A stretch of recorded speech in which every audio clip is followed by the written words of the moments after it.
Are you an employee and considering attending project management training classes? Hi, this is Roger Groh at Groh Asset Management. We're here today to talk about the benefits of project management training.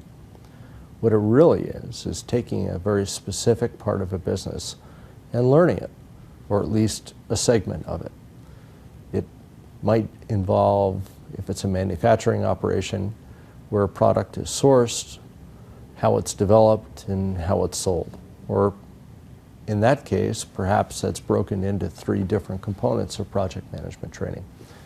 But no matter what course you choose, at the end of that course, you should be able to walk into a line job and do it.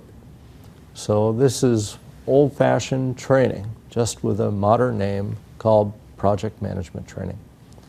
There are different designations you can get along the way, which may help you get another job or improve your chances of a better job in the company that you're in.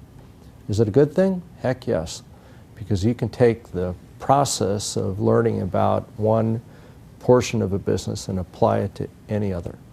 And you know what?